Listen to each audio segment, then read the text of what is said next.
Good morning, everybody. Here we are live streaming again on Facebook, Twitch, Twitter, and YouTube. If you're on Twitch, Twitter, or YouTube, say hello. We're going to try a new thing today with having a little chat overlay from time to time. So I'm back with Chris Porrow, my regular co-host, and very special guest, Justin K. Prim. He's going to tell us all about gems and the magic of Merlin, and a little bit about his journey to becoming a famous gem hunter and cutter and polisher, and where you connect people who need to have gems cut with gem cutters in Thailand. Where Indonesia? Where are you? Bangkok. Yeah, Bangkok, exactly. Bangkok is where you live, and now you're currently in Paris. Well, actually, I'm currently in eastern France, right by the Swiss border. Oh, great. I'm in an anonymous small town.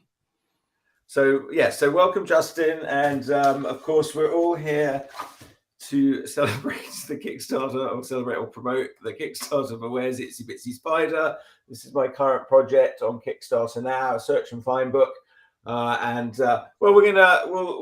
see how that relates to what Justin does, because we're relating everything back to Where's Itsy Bitsy Spider.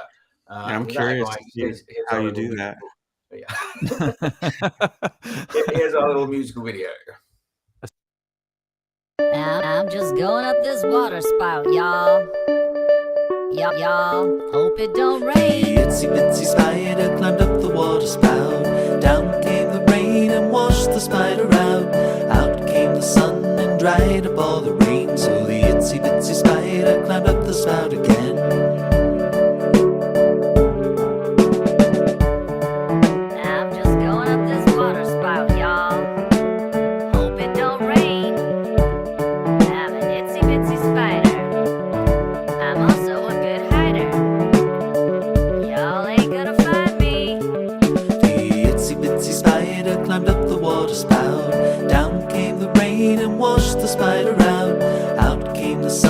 Dried up all the rain, so the itsy bitsy spider climbed up the spout again. Going up the spout again. Going up the spout again. All right, awesome. Thank you again, Chris Porrow, for writing that music. Very well done. You're welcome. I never get tired of it every morning. Is all right, you singing? What's that? Indeed. That is Chris singing? Yeah. Yeah, that's like I think it's the first cover I've ever recorded, or whatever you call that, open to the public. What is that called? Public domain song I've covered. Okay, interesting. I like the sort of the ad libs and everything. There's like some flair in there. That was very much a kind of last minute thing that I just put in there with no rhyme or reason, but it seemed to work. Because everybody knows that Itsy Bitsy Spider is from Texas, and you nailed the voice. That's so good. It was like perfect counterpoint to my wish list. You know, I'm trying to do a nice international story here. Well, it's sort of Britain and America. It's set in. You know, they start off in London at talent contest, but I don't really define where the characters all come from, fairyland or wherever. So they come and they enter a talent contest, they win, and then they sort of go on a world tour, and we learn some lessons about fame and having a good time, and by the end, they're all very tired and need to go to bed. That's kind of the story of the Itsy Bitsy Spider. It's very simple, and you find the things. And all right, so I've invited Justin here. Justin's a great friend of mine. We met many years ago now, playing D&D. When Justin was, you were a young man. You were bicycling around. You were doing all sorts of kind of odd jobs. You were a task rabbit, I think, a bit at the time. Yeah. And then you were involved in like fabrics and textiles. Look, still have my little dice bag over here. Oh, sweet! Yes, you have a rare artifact that I sewed. Yes, we met at D&D. Yes, that's. Yeah, I think the period that I when I was hanging around with you all the time, that was like I guess my little in between period of trying to figure out what was going on in my life, where I kept trying to do all these different things that didn't work, and then finally one of them worked, and I'm still doing that now. So it Yes. So yes. I remember. Okay. Yes. So I remember your journey quite well because we were playing D&D. You came in this group, and we had some fun, and you were doing you were quite interested in Harry Potter. You'd been to England and you'd learned all about sort of visited all Harry Potter's places when I met you. And I think I don't know much about what you did before that. You were you spent some time on a Buddhist retreat or studying in a some sort of Zen text or something. Yeah, it wasn't a Buddhist retreat. It was it was more like I guess if you're going to call it something, it was like a yoga retreat center. But really, it was just it was a general retreat center with no specific focus. Okay. In upstate New York. Yeah, I lived there for a year. I didn't think where about was that. it? Upstate New York, Hudson Valley. Okay. So yeah. So I grew up. I was born in upstate New York, but not there. So. This was in Rhinebeck or outside of Rhinebeck. It wasn't in anywhere. It was in the woods. But yeah, when you say Hudson Valley, that's a whole different. Well, I was near Buffalo, kind of. So okay, Hudson so yeah, Valley you were north. further north. Yeah, we were near. What's the closest big city? It's I don't know. I forgot. There's a train station there, but I can't remember what it's called. But yeah, so I lived there for a year. That was a weird and wild experience. I guess. Well, if we're going to talk about Merlin, and you've kind of. I was going to bring us there. Yes. So I'm going to maybe a little bit. Yeah. I mean, we can. Yeah. Let's get to Merlin. So yes. So then. No. I'm just saying. If we're going to tell a magical story, I got to go back slightly further than the retreat center. Yeah. Okay. Okay. Let's go all the way back. Yes. So tell me more about. Yes. We'll go back as far as you like. Yes. So the year before I lived in the retreat center, I lived in this weird house in central Indiana. It was like a sort of like an anarchist punk rock show house where lots of crazy people lived, and the people in bands, people who were doing weird psychedelic drugs, and people who were playing in bands on weird Are we allowed to talk about weird psychedelic drugs? Well, I'm generally it's a family show, but I think if anybody's been watching. Okay, well, you just have to bring it back to Itsy Bitsy Spider. As long as you can do a rocky segue back to that. Okay. Yes. Okay. Well, anyway, I'm just trying to say that there was weird things happening there, and so while I was just experimental people, so it's quite a far out place. Yeah, very far out. The most far out that I've seen.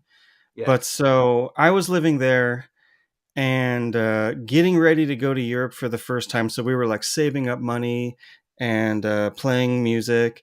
And I was surrounded by all these interesting weirdo art people and somehow everyone in the same moment got into this idea of magic and the occult.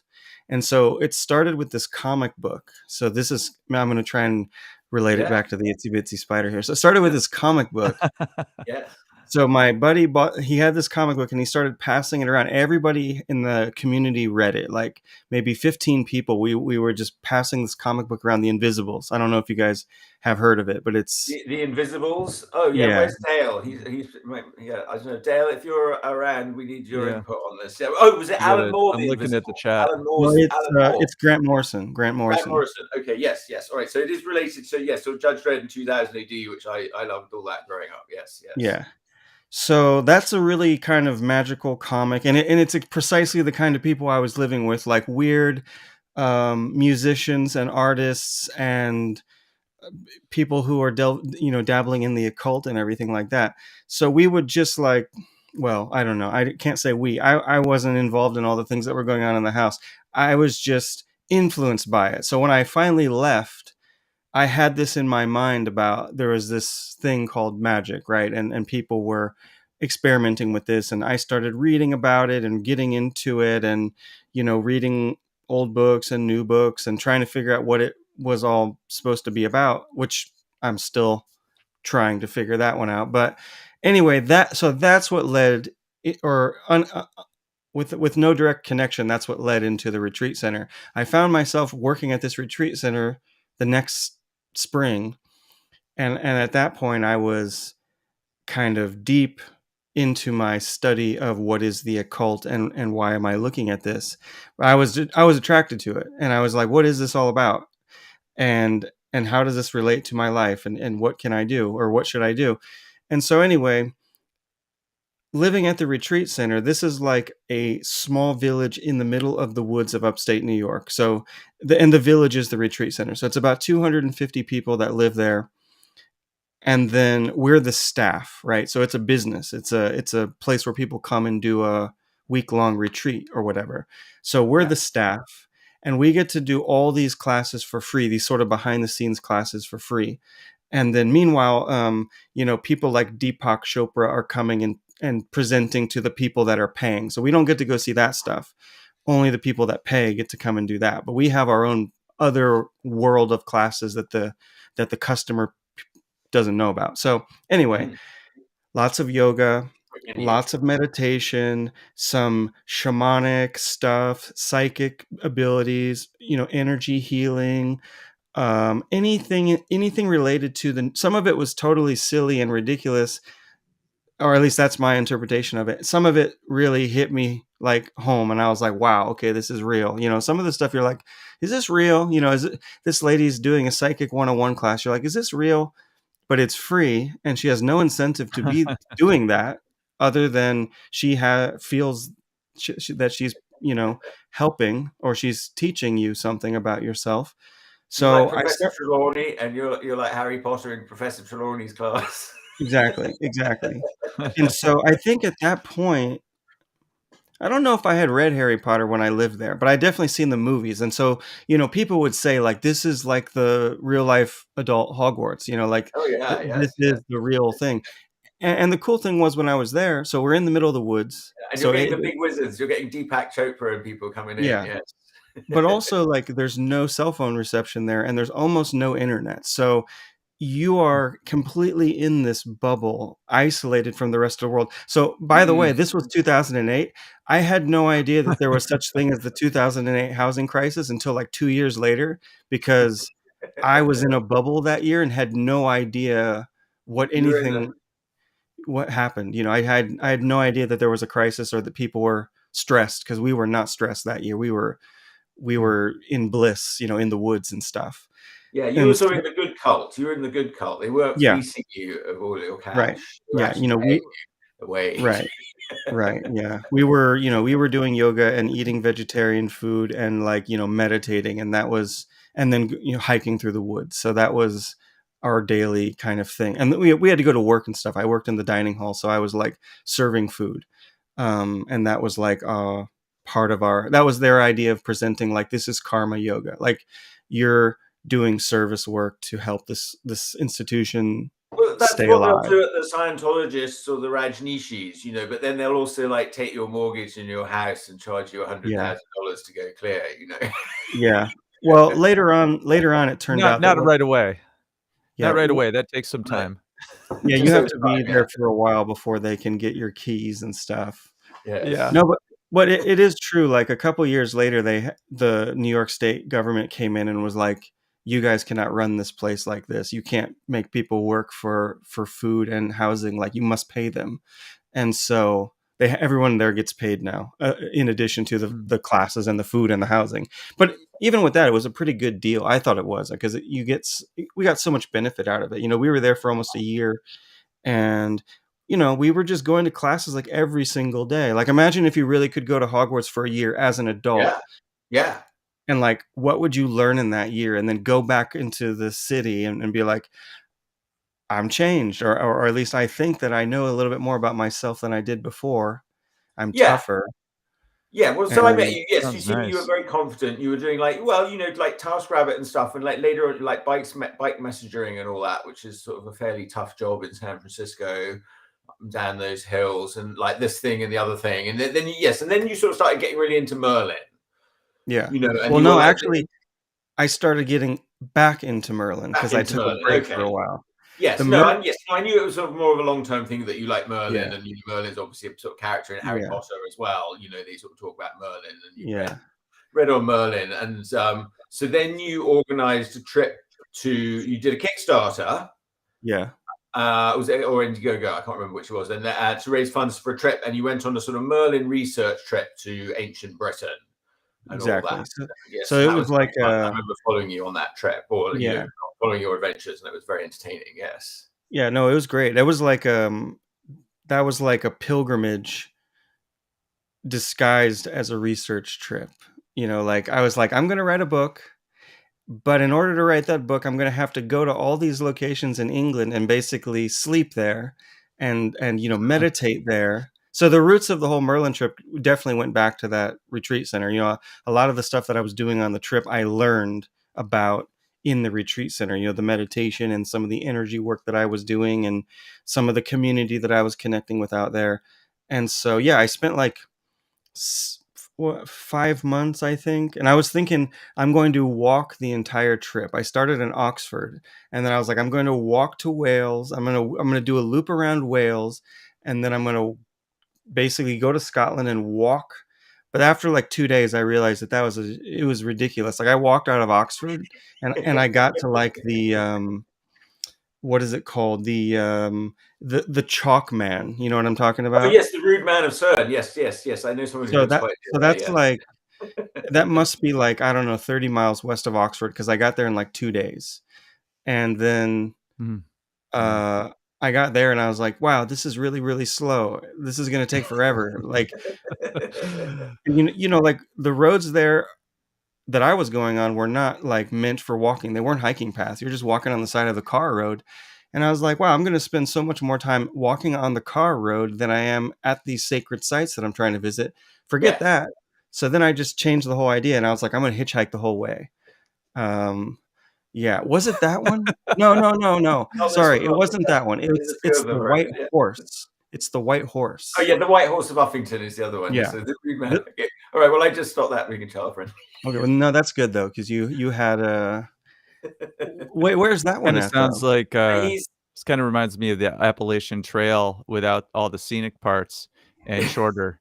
I was like, that alone could be like its own book. You know what I mean? Your Merlin Appalachian, you probably have to weave some type of like beautiful nature scene into that.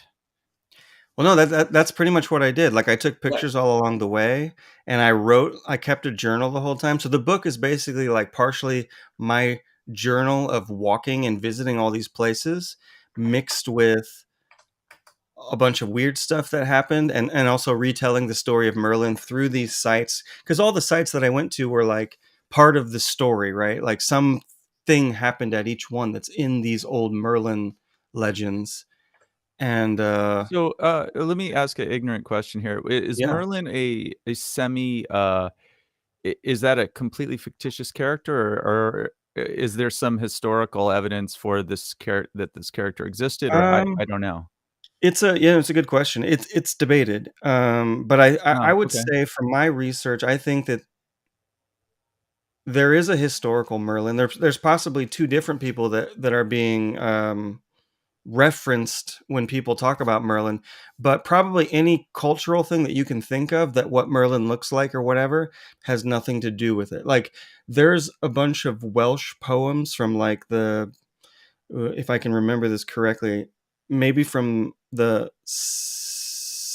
500s AD, 500 AD, that are in Welsh, and they're talking about nature and different elements of nature. And, there's like these little stories that happen that are thought to be written by this guy that we now today call Merlin.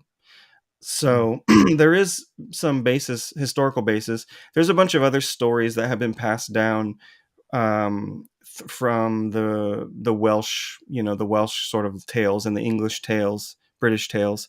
But most of the stuff that we think of now is completely like fictional, like the Holy Grail, the birth of Arthur, the relationship between Merlin and Arthur. This is all like Renaissance and later, like the French.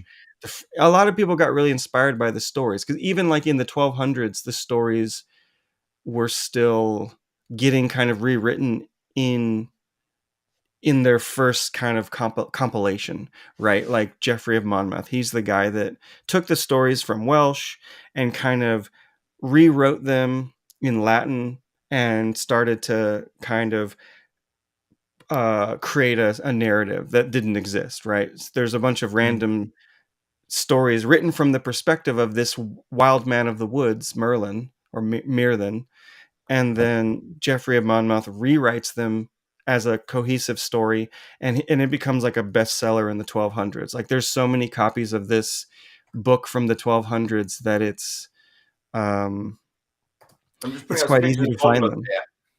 And I this was is in like Monmouth poetry? last year. This is a nice little bridge in Monmouth. It's the oldest bridge.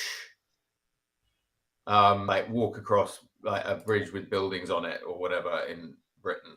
Oh yeah, I've seen that one. Hold on, I'm Whoa, gonna 1270. And it's yeah. So right this between England and Wales, really. This little I'm gonna area, I'm Monmouth. trying to go to my. I got some Cool. photos. I should have been showing you guys photos while I was doing this. I forgot about that. So, But I do so have some.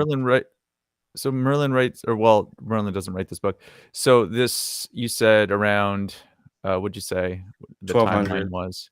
Yeah, like Yeah. around 1200. There's this book that comes out that's very popular about these tales from Merlin. Are these like narratives about like living in the woods? Are they poems? Are they about magic? What's the content of those? Basically, they're talking about. Okay, well here's the rough story. Here's the rough Geoffrey of Monmouth story. There's a guy named Merlin. Well, we're calling him Merlin now, Myrddin. Basically, when Geoffrey of Monmouth took the Welsh name Myrddin, he put it into Latin, and or maybe it was into French first, but I think both French and Latin. The Welsh word for Myrddin has a double D in it, and when you translate it, it looks like merde, which means shit in French. So he changed it a little bit. He changed it a little bit to Merlin instead of Myrddin, because Yeah. the double D in Welsh sounds like a th. So he basically tells a story of. Okay, now let me share my screen, and then I'll tell the story with photos. Hold on, I'm trying to find the first picture though. Everything's going backwards. So okay, the story, we don't know where the story takes place at. As far as he doesn't tell us in the story if we're in Wales or we in Scotland. And at that time, everyone up there is speaking pretty much the same language. So both the Welsh and the people up north in Scotland could have been speaking Welsh, and it wouldn't have been unusual. Okay, let me pull up this screen real quick, and I'll. So my good friend, I'll mention my good friend John Fishwick. I just saw that he backed the Kickstarter for Itsy Bitsy Spider this morning. He lives right up there on the Scottish borders, and there's sort of three little hills there that I could tell us more about. But they also sort of like very tied in with Arthur legend. It's very interesting how it's all over the country. Everywhere it's got sort of places.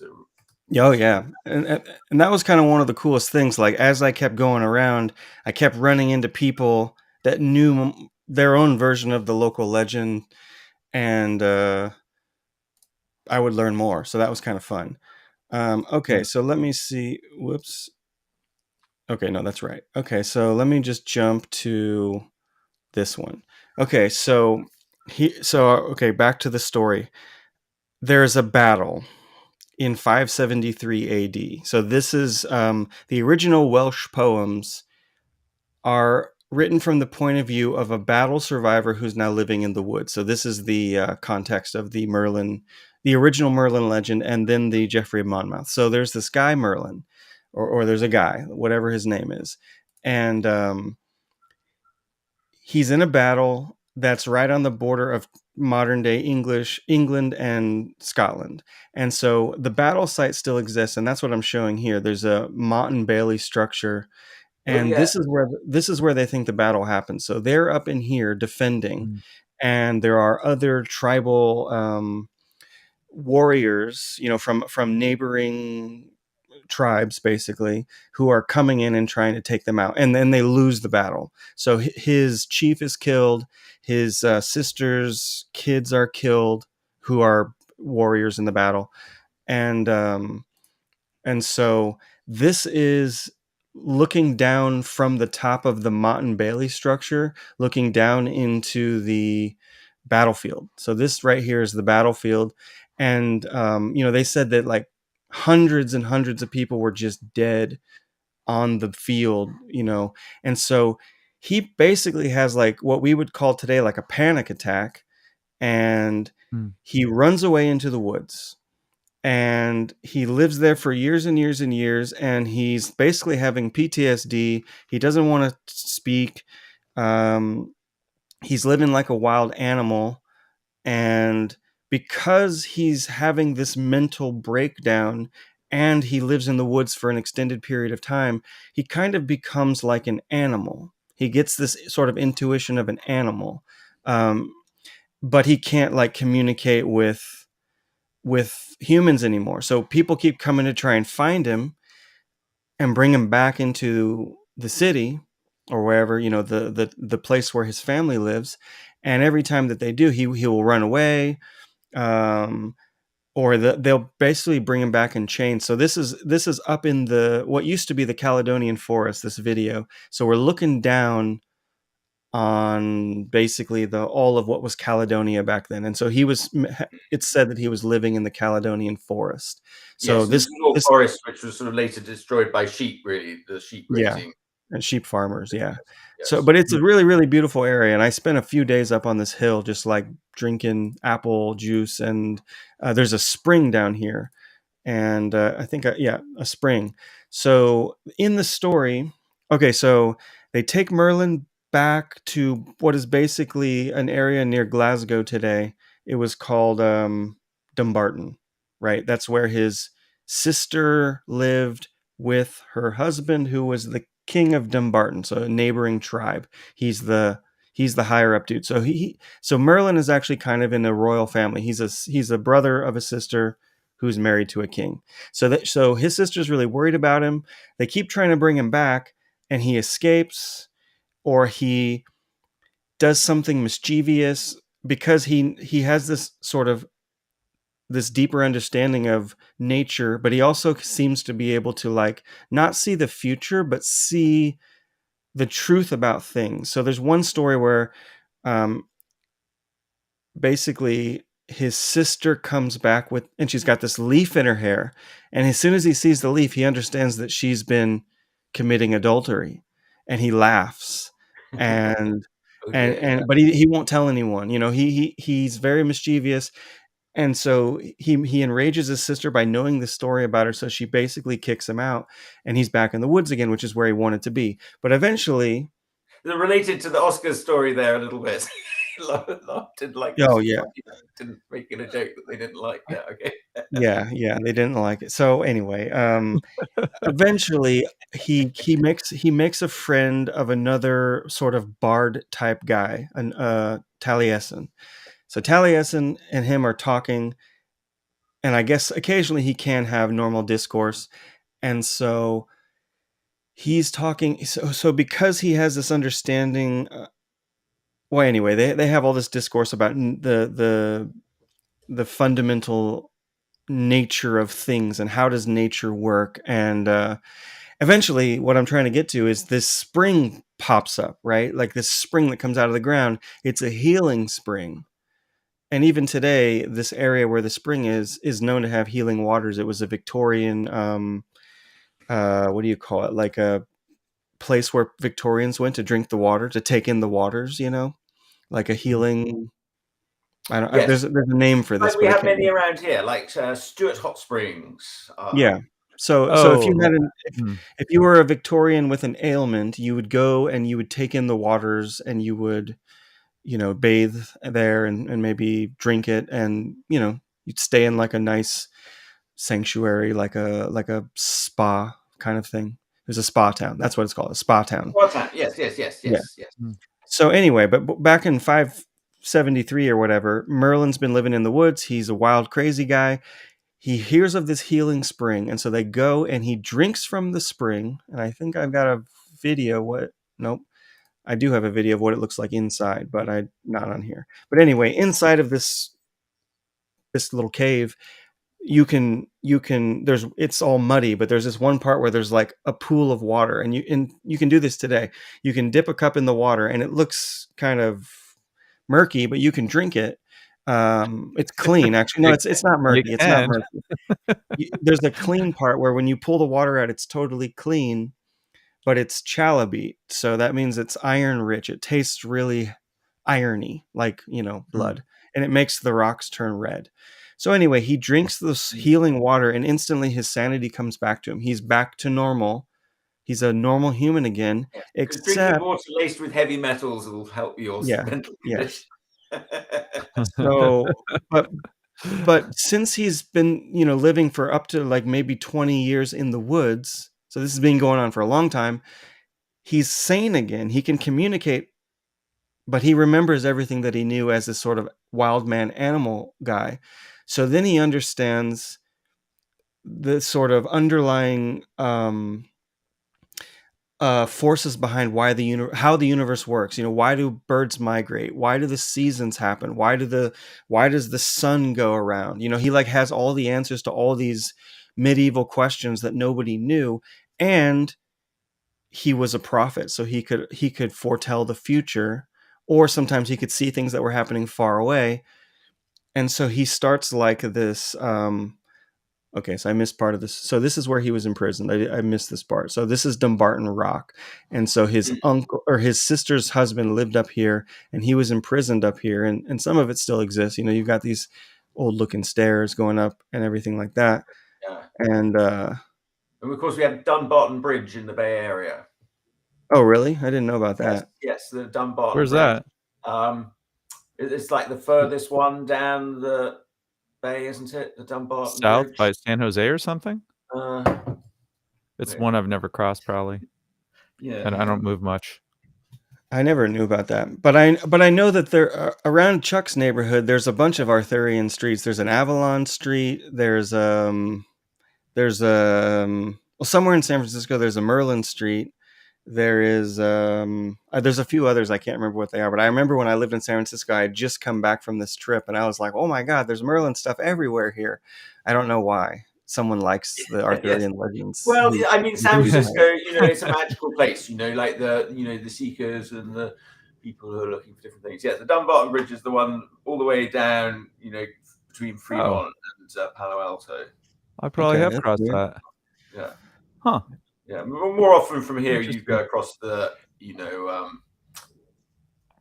what's the other one called? I can't remember the other. San Mateo. The San Mateo Bridge, yes, right. Yeah. So yeah, that's the next one down. Yeah. Justin, this is way more interesting than where I thought this was going to go. This whole connection to nature and this madness and living in nature and kind of like, I don't know. It's a different, typically the story that's told is like kind of man is superior and we're our own thing. We need to break away and conquer nature. And this seems to be kind of going in the other direction. Yeah. This integration with nature. Yeah. And this is actually, this is why I got so motivated to do the trip, because once I started to get into the, this other story of Merlin, which is not the story of, as you said, even the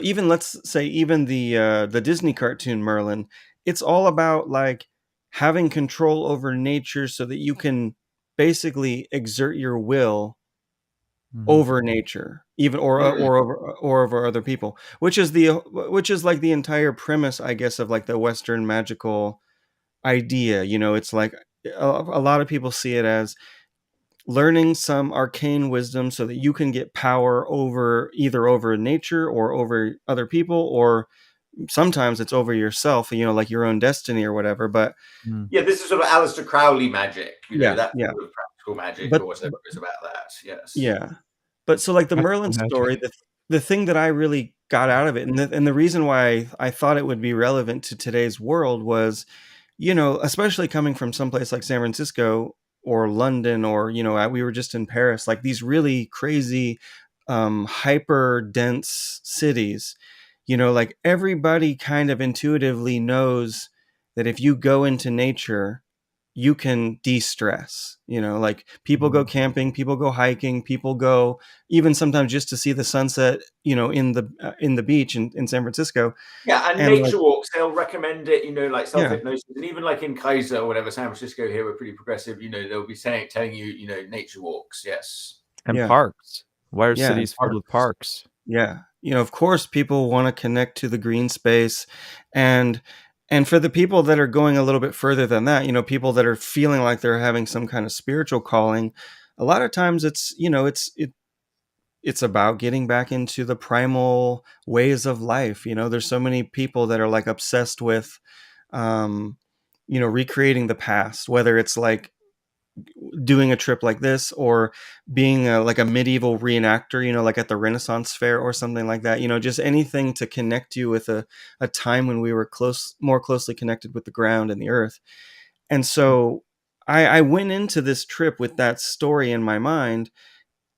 And then I got so deep into it, outside of all the magical stuff and even outside of the history, like the thing that I really came out of it with was like, I was trying to always ask myself, like, what is the wisdom of Merlin that I could bring back to the modern world, whether it's through my experience of these, actually physically going to the sacred sites or just reading the stories as a scholar. And the idea that I came back with again and again, and all the people that I met constantly reinforced this thing, which was like, humans are meant to be caretakers of the earth. We're stewards of the land and especially the water, because the places where I was at always had these heavy significances. I mean, all of the sort of the British pagan stories are deeply connected to wells and springs, and these are the holy sites. They're water, clean water sites. And when I came back from the trip, and as I was like trying to sum up these things for the book, that was basically the main point, was like, and I don't even really like how I like the idea, but like to turn that into the 21st century message, I think it sucks. It's like, we have to stop driving, or we have to stop like spilling oil into the ocean or whatever. It's just like, I don't want to talk about that. I was trying to get on my Harry Potter, you know what I mean? And it got so real, it got so serious. And the book is still like in first draft form. It's not done. Like I wrote it, but it's not like ready to be read. And I didn't do the conclusion because I was, partially because I was like a little bit overwhelmed with the seriousness of the message. It got like a little bit heavy for me at that moment. And also, as soon as I got back from the trip, I immediately went to gemology school, because I was like kind of starting to do two things at once: the Merlin trip and my journey you into like were way good. gemstones. Yes, so I remember you in that time as well. Yes, so you sort of like so we had our original group, and then we were like, and then I started another D&D group, and you sort of came in, and you'd done, and you was that sort of roundabout when you did your Merlin trip, I think, after that, and then you were sort of wavering a little bit, trying to decide if you were going to go into ancient history or study like gemology, go to gemology school. Yeah. And I think I said, like, oh yeah, probably gemology. I remember I mentioned saying at the time, my dad was like, I don't think this. Yeah, no, my dad. I called. Yeah, I was like having a not like a crisis moment, but I was like at a turning point. I was at a fork in the road, and I really didn't know what to do, because I had just done this whole Merlin thing, and I was really stoked on history and reading, these ancient Welsh texts and everything. And so I was like, I'm going to keep going, like I actually applied and got into the University of Wales into an ancient archaeology program. And I was like ready to do that. But it was very expensive. Obviously it's going back to college and then getting a master's degree on top of it. It was like, I'm going to, at 30 years old, I'm going to go back to school and incur a $70,000 debt. And I called my dad and I was like, Dad, I'm not sure about this. It was all good until they sent me the bill, basically, like here, or I did the math, and I was like, this is really intense. Like I could screw up my life at this moment. Everything's cool right now. Yeah. So I called my dad and I was like, Dad, what should I do? I go to Bangkok and I'm going to do gemology school, and it's going to be like $15,000 and I'm going to be done in a year, or I'm going to go to Wales and I'm going to spend like $70,000 for like 5 years, and I'm going to have a master's degree in probably a very hard to monetize thing.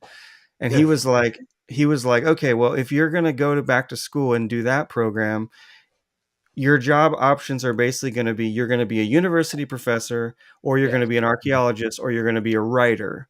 And he was like, all of those things basically are relying on income from the university system, and the university system is failing. So just from the business, from a business point of view, Maybe, this is a bad investment. But what about Indiana Jones? Incredibly rich. I was thinking Indiana Jones for sure. Yeah, Indiana Jones.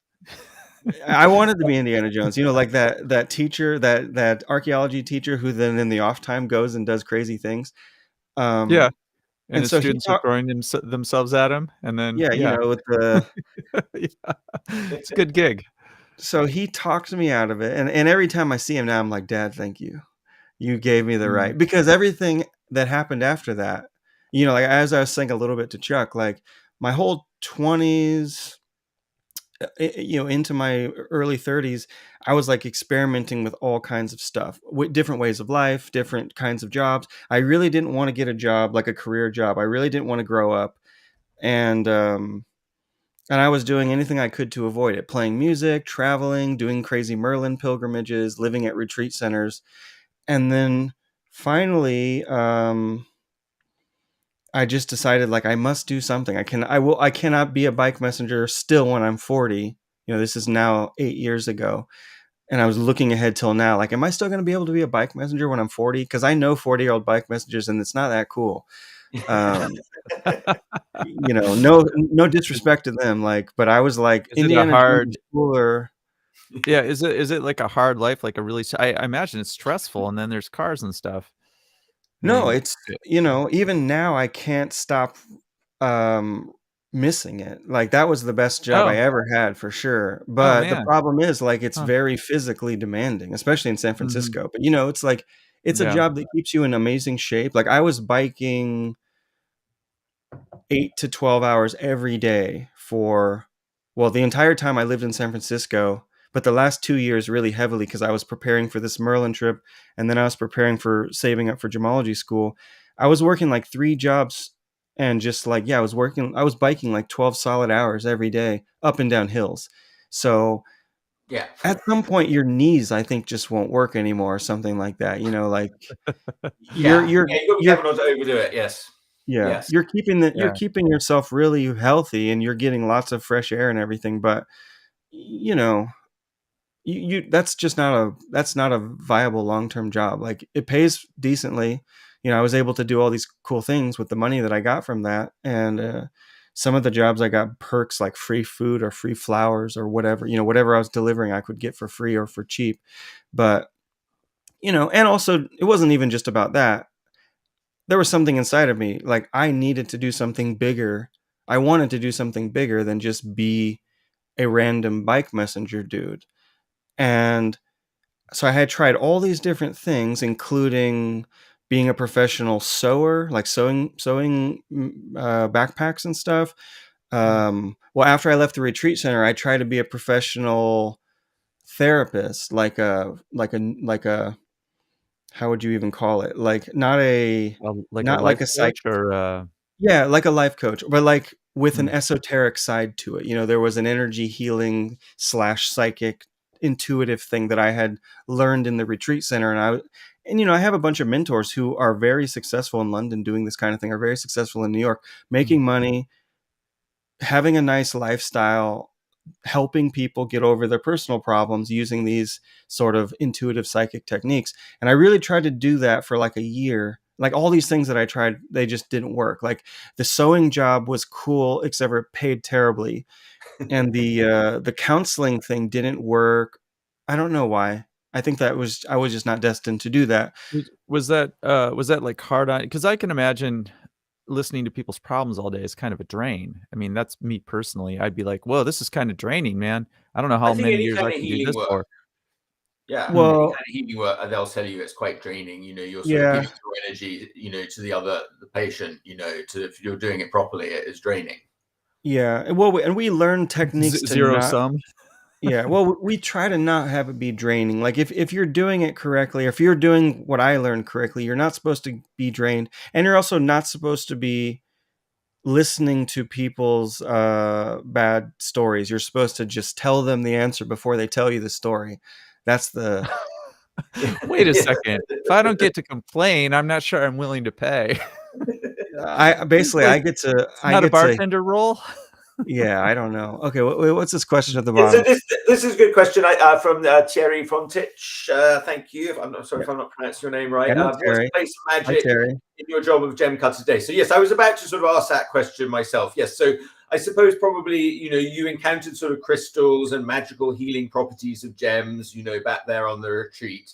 I mean, so that's sort of one aspect of gems, and yes, there are all these other aspects of gems. I mean, I remember when you were first sort of encountering it, you told me about going to, I think, the gem show in Tucson and somebody coming in with a big sack full of gems. I mean, that image really sort of struck me.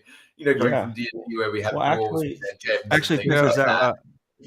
So the whole idea of the magical, these things that are created in the earth. Yeah, there we go. Now you are a guy. Well, you've got a small carrier bag full of gems.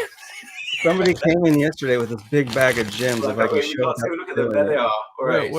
What are those? They're raw little rocks. They look like. Yeah, they're actually pretty good. Like, this dude just came in and gave them to us. It's not going to look very good on the camera. Hold on, let me try and. Yeah, it's hard to see. I used to live in Tucson, by the way, for 10 years. Really? Yeah, so the gem show would come in and clog the city every year. It was a big deal. Ooh, look at that. Yeah. We always think about moving there. I fantasize about Tucson, but then everyone tells me about the summer heat, and I'm like, oh gosh. Yeah, that's true. So this is you started collecting machines, like gem cutting machines, and learning about sort of cutting and polishing. And so tell us what happened. Yeah, so give us the rundown. Yes, and okay, and I'm going to get to Terry's question though, because I think Terry's question is the ultimate thing that I'm working on right now, trying to figure this answer out. Like, what do all these things have in common? This is like my life's, this is my life journey right now to find this answer, but I have an idea. But anyway, let me tell the gem cutting story real quick. Yeah. So I moved to Bangkok, and by the time I went to Bangkok, I had already been cutting gemstones for 2 years in San Francisco. There's a gem club there, like a lapidary club, where you can go. It's really cool, actually. You can go there, and it's like a machine shop full of kind of really interesting nerds who love gems and love crystals, and some of them make jewelry, and some of them just collect stones, and then some of them, like me, go into the back room where there's all these machines, and you can actually cut them, slice them, shape them, polish them, make them into different shapes and stuff like that.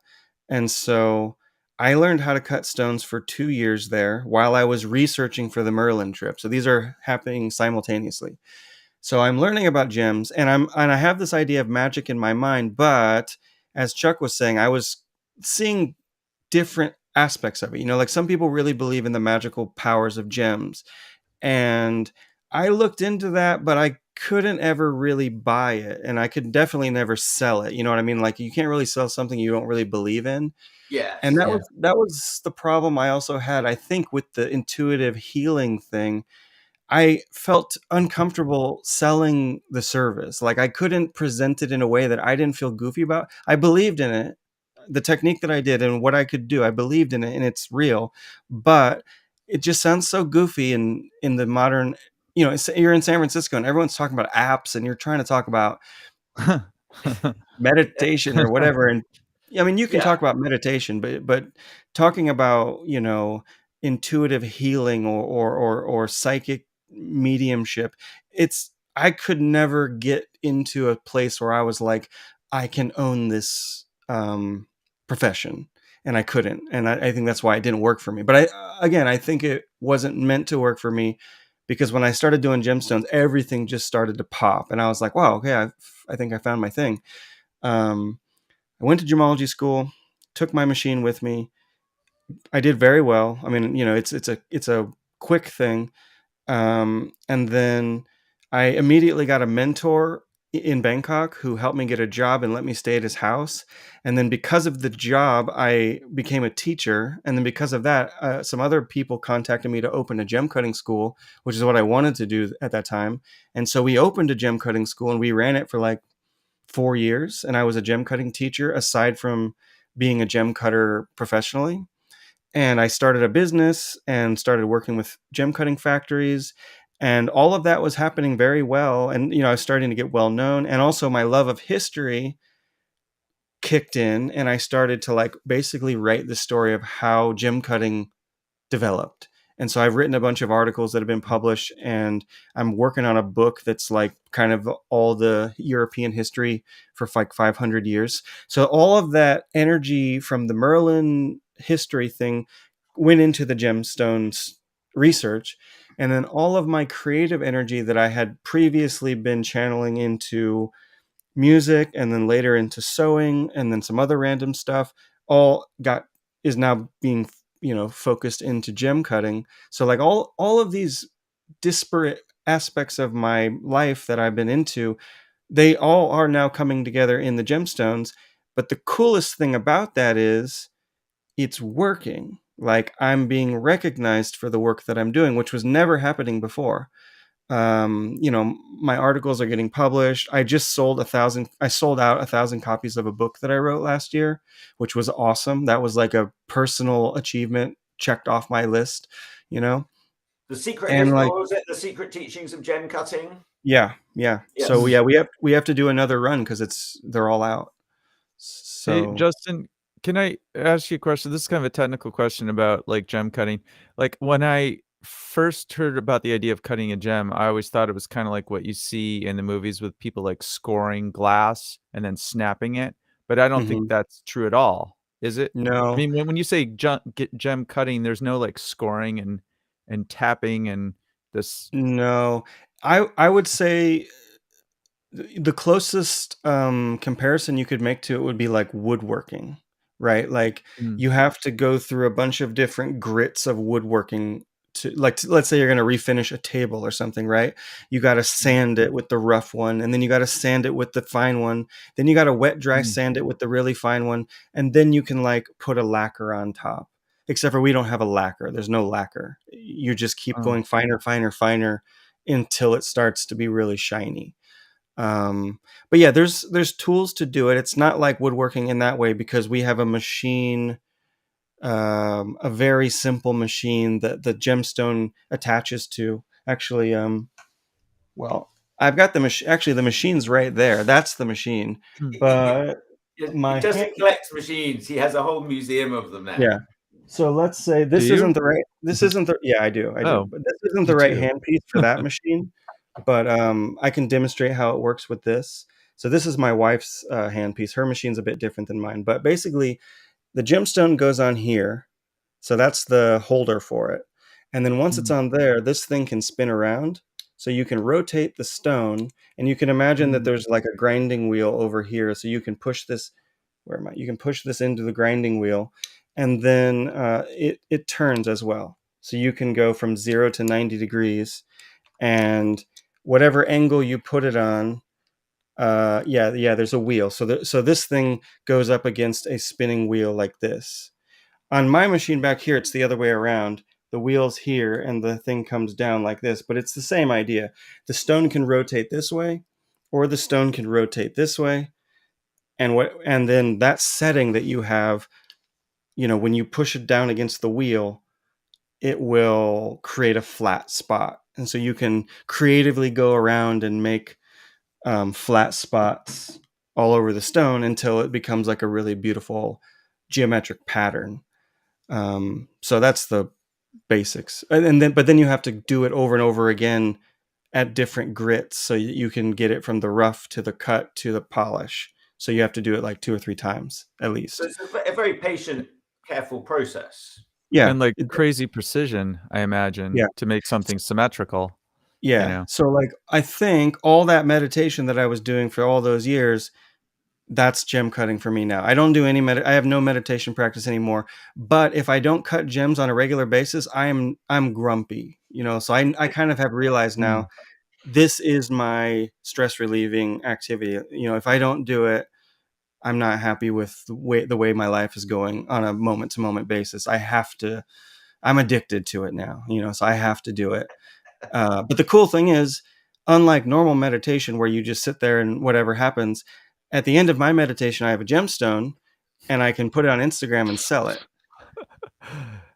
Yeah, So no, like, yeah, that makes sense. yeah. So like, okay, this studio that I'm in here, this is new. We just built this a couple of, we've been building this for the last couple of weeks here in France.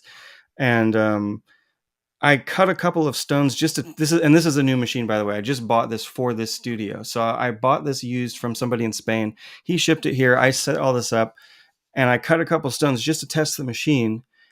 And I just threw them up on Instagram just to kind of say, hey, I can still cut a gemstone in France. And someone bought them. I wasn't even trying to sell them. Someone messaged me and said, do you want to sell those? Okay, sure. If you want to buy them, yeah. They're gemstones that are cut. So why not? I cut them just as a, what do you call it? A demo or Not a demo, but you have to kind of set up the machine a little bit. You need to like make sure that everything's calibrate straight. it? Yeah, they're like calibration stones, but I cut them Mhm. well. It's just I didn't cut them with that intention, but they looked good. So I made Do you $100 off that. This is kind of well, it's sort of a tangent, but it does relate. Do you see so there's this thing in finance where you you try to keep a diverse portfolio, and one of the things you go into are like precious metals, you know? Hmm. Is there anything like that with like gemstones? Do people go into diamonds? Do people go into when things are tough and people fall back to hard assets? Are people like Yeah. falling back to stones as well as Oh metals? yeah. Yeah, definitely. I mean, the number one, there's a few right now. They call them investment stones. So there's a few right Mm. now, but the oldest one and the most common one is rubies. Rubies, if Mm. you have the right color, quality, and the highest caliber desirable stone, they're like the most expensive stones in the world. Like they put Oh, huh, most diamonds to shame.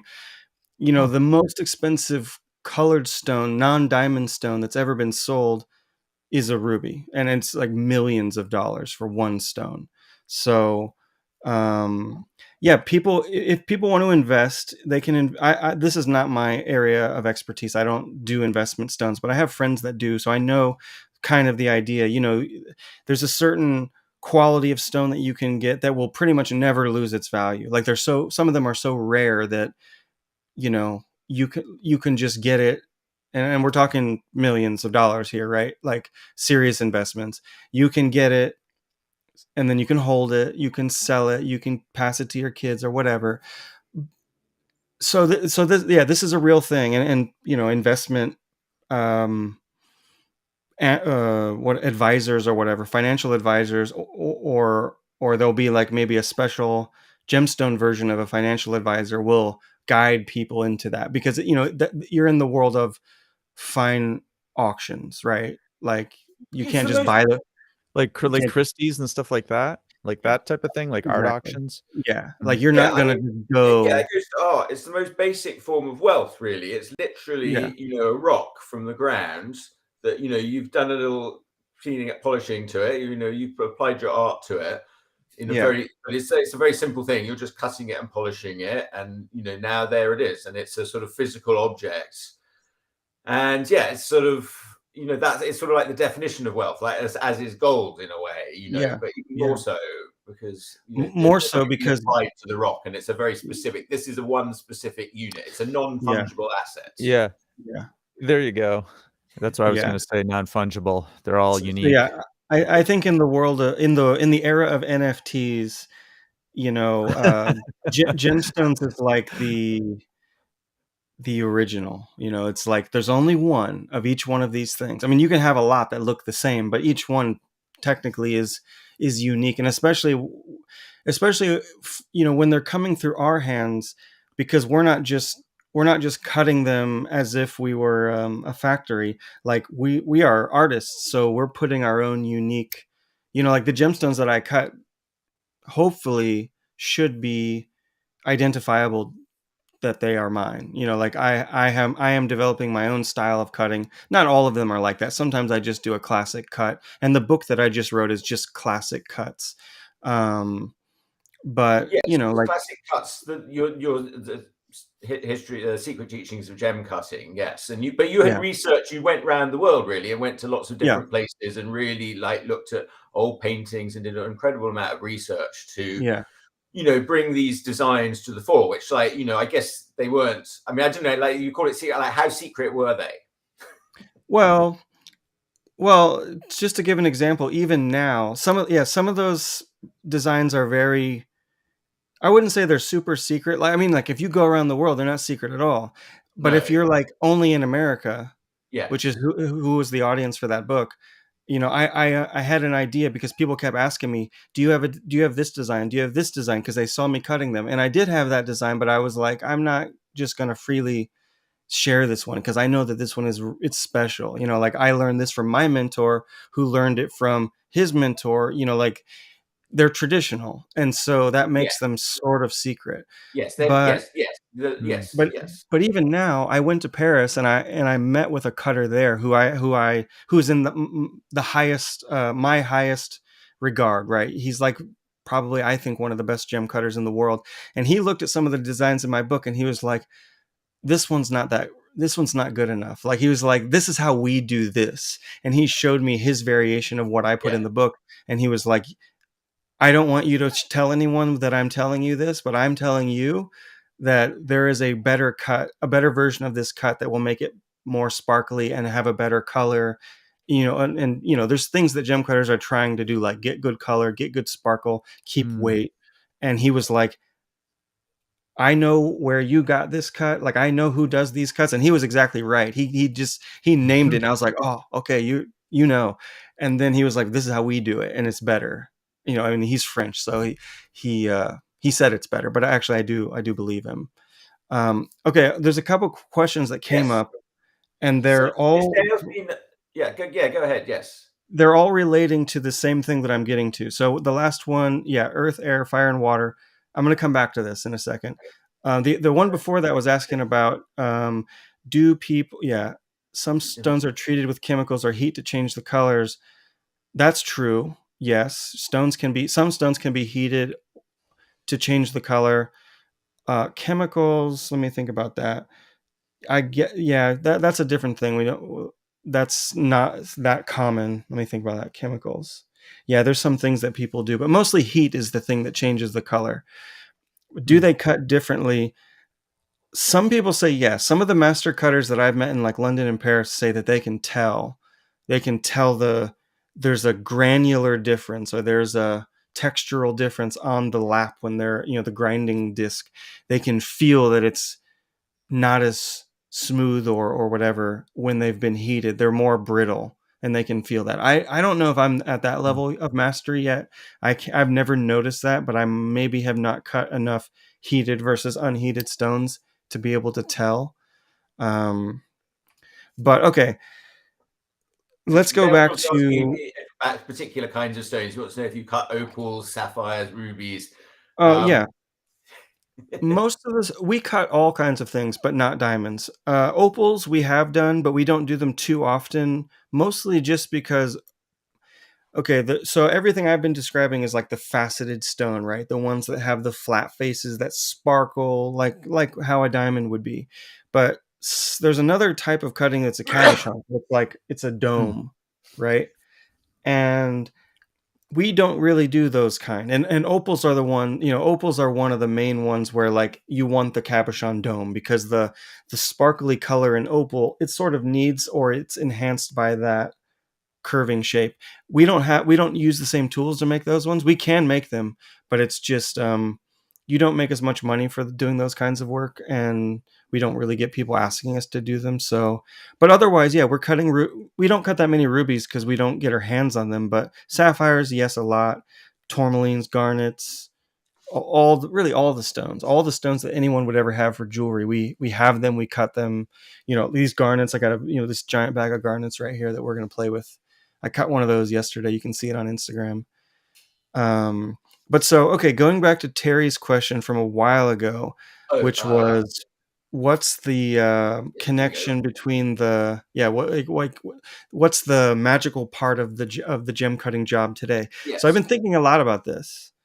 So I have this background in this Merlin stuff and the magical occult / new age psychic stuff. I'm going to lump all that together for the sake of convenience. So all of this sort of magical stuff. And then I went into a very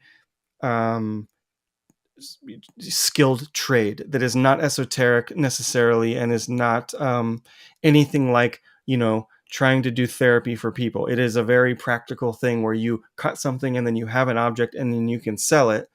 And I really like that about it. It was very refreshing after trying to do so much murky esoteric things for a while. It was like, this is concrete. This is an earthly thing to do. It's physical. And I can sell that. I can really get behind it because everybody understands the value of craftsmanship. Like, you don't have to convince somebody that you're good. You just have to show them what you do. And if you are good, they will know, or they don't know, or they don't know what's good. But if they know, they'll know that you're good. So, but I've been thinking a lot, like, why did I have to do all that crazy stuff to get to gem cutting? Couldn't I have just done that when I was 19 and skip all that other stuff if I would have known about it? But what I'm thinking about now, what, and Terry's question is exactly it. What is because I, on Instagram and stuff, my handle is Wizard Gem Cutter. So I'm trying to put these two things together, Wizard Gem Cutter. In what way is the gem cutter doing some kind of magic? Because, the word magical gets thrown around a lot, right? Like, you can say something's magical, meaning it's impressive or it's like beautiful. It's a magical search and find book. You can have, it gives you, when I do the Itsy Bitsy Spider book, I have this amazing experience. Like, I'm transcending, like when you read good fiction, you can have a magical experience. Just, it changes your mood. It changes your mentality. But anyway. Yeah. Well, quickly, like Alan Moore, we talked about this already. Alan Moore has a sort of definition of magic where he says, art literally is magic. The language of art is the language of magic. Yeah, I completely literally is meaning spelling. Manipulate words, manipulate thoughts and ideas, and propagate ideas and change the world.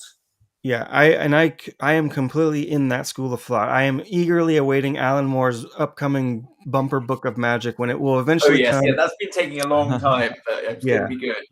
But it's going to be good because everything that he's written about magic is spot on. He's not trying to put this facade on top of it. He, as you said, magic is the most fundamental thing. It's spelling. It's telling a story. It's creating a piece of art that can, change your mood. It can make you cry. It can make you happy. I remember the first time that I ever saw a play that made me cry. It was like a Greek tragedy, and it was an independent small theater in Chicago, like a DIY in somebody's. Well, it wasn't in somebody's house, but it was almost like that. And I remember crying and just being like, how are these people acting right in front of me to a point that is tapping into something inside of me that's actually making me cry? That's magical, right? Like, you can change somebody's mentality by doing these actions. And in the case of a play, it's a perfect analogy because they're pretending to be something else, and it's affecting you. But here's where I got to with the gem cutting. Like, what is the gem cutter doing? Because I like to play with this sort of analogy, but I wanted to figure out where's the actual meat of it, right? Because I know that the gem cutter is doing something magical, because people, when they look at gemstones, they get dazzled, they get impressed, or they want to buy it, or they it's a symbol of beauty or whatever. Yes, okay, so let's just talk about it from art, while you're on the subject. The light, it does something to the light. It brings the light in, it reflects it, it refracts it, all these sort of different things. It attracts the eye. Our eye is sort of attracted by movement, and gems are always sort of moving, and bright contrast between white and dark, and all this. So your eye is sort of, just fundamentally drawn to it. Yeah, exactly. And so while I was working on my book last year, and in the book, aside from just presenting designs to people, I wanted to take everything that I had learned in gemology school that was directly applicable for gem cutters and put it into one concise section and be like, if you've never been to gemology school, which is most gem cutters, here's what you missed. Here's what you don't know about the science of minerals and gems. And what I came out of, the understanding that I came out of, because, you start thinking about things in different ways when you have to like write them down.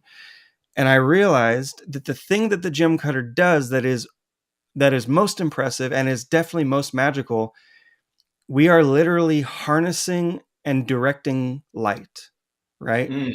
So as Chuck, you said, when the light goes in the stone, it's doing something, right? You don't necessarily know what it's doing, but it looks like it's all sparkly. It's coming back to you. And it's reflecting you, because like the stone could be sitting there completely motionless. The light could be motionless, because your body has a slight motion to it. It's still like sparkles, and so then it's somehow it's connected to you and your body in a way. It's movement. Yeah. So check this out. This is the coolest thing that I learned in gemology school that is also magical and is directly related to what I'm talking about. So what we learned in gemology school. So you have this gem, right? Whether it's cut or rough or whatever, you have a gem. But let's say it's cut for the simplicity of the example. You have light. Like I'm sitting in front of this I'm sitting in front of a window right now. So light is like coming in on my face, right? So if I had a gemstone pointing back at the camera, which I wish I did, I didn't think about this, but I don't have one. But if I had a gemstone and the light's coming in and it's moving around inside and it's coming back out. Now, we have to understand about color, right? Like we imagine color as like paint or ink, like you just can put it on stuff. But it's actually not true. That doesn't work that way. When the light goes into the gemstone, so the white light, sunlight, has all the colors in it, right? The whole rainbow. They're all inside of there. The light goes into the gemstone. Because of the chemical nature and the crystal structure of the stone, it absorbs some of the light of the rainbow, and whatever it doesn't absorb comes back as color. So when you see a sapphire that's blue, the sapphire isn't really blue. The sapphire is absorbing everything that's not blue and giving it back to you. And as a gem cutter, we can control that because we can control how long the light is inside of the stone, and we can control the pattern that you see, the sparkling pattern. So I can make a stone lighter or darker based on how I cut it, whether I make it deeper or shallower or different designs. But here's the trippiest thing of all. So, okay, that's the magic power of the gem cutter, right? We can control light, like a superhero. But the craziest thing that I realized after learning about that creation of color is a passive activity. It's happening at every moment in time on every surface that we can see. So when you see this pink book back here, the reason why it's pink is because it's absorbing all the frequencies of light that are not pink.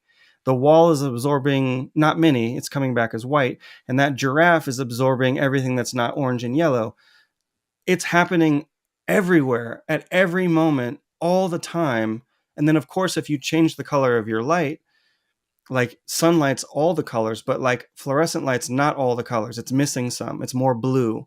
And orange lights are more, they have less blue. So if you don't have all the colors, then things change color, right? Like my white wall would be orange if I had a regular orange light on it, like a normal house light. And it would be more blue if I had like the kitchen light on it. So, but we don't really notice those things because it's just sort of ambient. But with the gemstones, we do notice because it changes, because they're so small and we can take them all around. And, if you're really looking at them, you will notice that something like a sapphire or especially a ruby, rubies are very susceptible to this. If you go from the kitchen to the living room with your ruby on your ring, your kitchen always has a blue light, almost always, unless you've done something weird. Your living room always has a warm light. That's just how houses are in America. The orange light will do something different than the blue light for rubies, and you will see them change colors. Yes, and and then you can change LED and then you can So then what becomes really complicated for us, like I live in Bangkok, right? So we're close to the equator. The dirt in Bangkok is orange. So we have a warmer atmospheric color than, let's say, in London, where it's everyone always describes London as gray, right? But even like New York, like or anywhere like in North America, you're like quite high up from the equator. And the dirt is a different color, the atmosphere is different. So if I send a ruby, which as we've said is more susceptible than other types of gems to color, to the color of light, if I send a ruby from Bangkok and it looks like super fluorescent hot red, like fire truck red, when it gets to London or New York, or maybe San Francisco is also a great example because it's also fairly gray there. The fire truck red will maybe become brick red, or it will become, well, hopefully not Merlot red. It won't go that far, but definitely from fire truck to brick, or something slightly darker, just because of the sun. And then if you take it inside, a whole bunch of other crazy stuff happens. So I should get different rubies for San Francisco, and then one for Bangkok, and then one for London. You have to. I should have a set in every city. well, like if you're a gem dealer in Bangkok, you have to understand what the light of your target city is going to be. There's some stones that you cannot bring to North America, but that will sell well in Asia because of the light. When they get too dark, people don't like them. So the darker ones have to stay in bright places, and then brighter stones can go into darker places. Like you can get a super hot fluorescent bright red, really bright red, and then that can go to San Francisco or whatever and still be red. But as the gem merchant who travels around with stones or that sells stones on Instagram, you have to be aware of this. Otherwise you get into trouble. This reminds me of how difficult it is to pick out paint colors, because you see a color in a certain context with a certain light source. Then you go to the paint store and you see it in a different context. It's much smaller and the light source is different. And then you think you've got something close. You go over to your wall, you paint a 3x3 patch, and it's completely wrong. Yeah. Or and that's super frustrating. To take it back to the Itsy Bitsy Spider book. So Chuck, well, I was just going to go there myself, but yes. Yeah. So Chuck, you've illustrated and colored this entire book, and then and you're seeing it on your computer screen, right? Before it's printed. I can talk a lot on this subject. Yes, because there are two kinds of color model, like when you're a designer or whatever. So there's the additive and the subtractive. So what happens is that when you see an image that's made out of paint, as you described, like blue paint has absorbed everything but the blue light and reflecting that back to you. But when you see a color on the screen, so what happens with paint? You put all the colors together, you get black. You add so that's additive. You add the colors, you mix them all up, you'll get a darker color, basically. Don't put white in, but then similarly, on the screen, you put your screen pixels, or traditional TV was made up of red, green, and blue. And so screen colors made up of RGB. And you put, if you go full red, full green, and full blue, you get white. That's the additive. So you've added all the different colors of light together in the screen. Yeah. So they're sort of different. That's how the rainbow works. Opposite. Yes, sort of projective color. So yes, and then of course something like this, when it's first printed in the Daily Mail, it's printed on newsprint paper, which is sort of very sort of absorbent, so things sort of spread out. You can't hold like a really bright color on it. The color's always going to be sort of more muted. Now this is printed back as a Itsy Bitsy Spider on Kickstarter. You'll get a premium color printing on premium paper. But yes, so there's a variety of this kind of inks and paper that you can be used. But so then when you got the first test copy, like when you got that copy in the mail, could you see a difference of color from what was on your computer screen? Yes. So, so I understand pretty well now, like the difference of a color. Like here's quite a colorful scene, so I can mix the colors, but it's exactly what we're talking about. I've got a little light here. If I bring the light in, that immediately starts sort of affecting the color that you see. So, but yes, like objectively, this printing gives me nice bright colors. But yes, on the screen, they'll always be a little more saturated because you can't get the full brightness of colors that you see on the screen in inks. Inks are, so there's different kinds of ink. There's the standard 4-color printing process is made up of the cyan, magenta, yellow, and black inks. And so they can add together to make any color, but not any color, because Yeah, there's a lot of blues that can't be really printed. say, I've got a particular kind of green that you can't get with putting just cyan, magenta, yellow, black. Then you can use a Pantone spot color. Yeah. Pantone's a company, but they make inks and all these. So then you add a fifth color, and then that maybe that's your logo color, and you just have to get it exactly that Pantone color. Then you use that sort of fifth color, and that can get richness. And sometimes more like your home printer will print in the 4 colors: cyan, magenta, yellow, black, but it might have an extra black. Or some printers go up to 9 colors, and they'll give you some sort of orange ink and stuff like that. So it'll get into what's called a color gamut. But obviously the gamut that you can see with your eye is like vast, and it's more vast than even like what the TVs now are pretty good, but there's still colors that are out of gamut even on the best sort of TVs, that only the eye can really see. Yeah. And light gradients. Your eye is great at looking at all these different light gradients. TVs can't usually do that either. Yes. Like, yeah, I mean, your eye is still just can respond or can perceive a much bigger dynamic range of brightnesses, from complete, like I'm in a cave black to, blinding. I'm kind of looking at the sun, and TVs, I don't think even today can't come close to that. Yeah. Yeah. So and Dale's making a good point in art that the colors around, like if you're in a room with blue walls, similarly to a blue light bulb, those effects, there's the direct light that comes from the bulb, and then there's a reflected light in art that you think of that comes from the wall. So like my face is lit by the bulb, but and I'm backlit by the bright light from behind me, but the shadows are not completely dark in the daylight because they get filled in by reflected light. Yeah. So this is like this is like film. We've talked a bit about all that, but so some other good questions here. So Terry's asked another question, and Jeff, we didn't really address Jeff's question about. First of all, he's asked about working with 4 elements: earth, air, fire, and water. Which I like that question because that reflects a lot to other things. And also anything. I like that. I like that earth, air, fire, and water thing. I think about that sometimes. I mean, that's like the typical basis of a magical ritual, right? Like you're going to bring in the 4 elements. Each element represents a different aspect of, could be a different aspect of your mind or a different aspect of the earth. Those are the classical elements that people thought that everything was made out of. But it is true when we're cutting gemstones, we are dealing with all of them, because element of earth is the stone. And it's the diamond powder that's cutting the stone. The element of water is, though, we have to have water always going onto the grinding disc to keep it cool.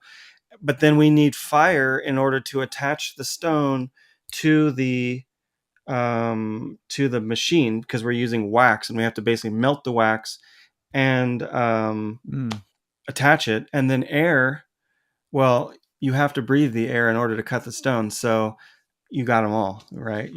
And also the fire is using air too. So, but I like to think about that as well. Like the gem cutting studio is already like an altar of the elements. And you could say the air would be like the light, maybe, like the air could be the light, exactly. Yeah. But I was wondering how you attach the stone. How? Oh yeah, when you were showing that kind of like spindle that rotates, I was going through my head like, how does that get clamped on with a vise? But now that you say it, it's probably like that wax is probably some pretty tough wax. Yeah, it's like concrete. It's hard. It's like really hard. You have to. This is a high heat one, but they're all like this. You have to melt them with an open flame. We have like an alcohol burner. It's well, you can't really see it, but it's that shiny thing right there. A little canister. Yeah, I can kind of see it. Yeah. So you can. You light this thing. Whoops! Whoa. I seem to remember I had like a chemistry set. Earthquake. You light this thing. Yeah. You put the wax over it. The wax gets all melty and hot, and then you can basically just wipe it onto there. Actually, I have one. I have one with the wax on it. You can see what it looks like. So for my machine, the dops are bigger, the metal thing, but this is the wax. So I would just heat this up. Okay. It would get melty, and then I'd put the stone in there and make sure that it's oriented the way I want it to be. But just a piece of brass with some wax on it. Great. So yeah. Yes. So Terry here's just asking if I use Photoshop or Illustrator. Yes. So I use Photoshop for coloring and sort of working on my compositions. But the drawing I'm doing mostly by hand. And inking it either by hand or in Photoshop. Like some of them are each. But I don't use Illustrator for these, but I do use Illustrator for a number of other projects. So yes, you can. Chuck, on my Facebook. So yeah. We got to think about doing a collab sometime, because I always have been thinking about, like, well, I thought about it as a cartoon, but maybe as a comic would be okay too. But like a cartoon about a gem cutter, it's never been done. Yeah. Wait, who goes into the woods and in upstate New York and emerges? When you were telling this whole story of Merlin, I was thinking about this is kind of a parallel to your life in a way. I mean, you do kind of go into that upstate, that retreat for a while, and you don't get traumatized by a battle. No, I still have to do that. But I did get like the education of the natural, of the, what do they call them, the spheres of heaven or whatever, like, the fundamental nature of reality, how it all works. You did do some sort of vision quest while you were out there Kingdom. in the wilds of Merlin land of Scotland. I seem to remember. Yeah, for sure. There was one. Well, yeah, when I was up on that hill, which is the place where Merlin had drinking the spring water, so I had filled up a big jug of the spring water, and I was like, I'm going to stay up here for 3 days. And I only brought apples, because apples is one of the things in the Merlin story that's kind of like, it's in the original Welsh poem. Like he writes a poem to the apple tree, and he's like lamenting how doctor away, very magical powers they have. Yes.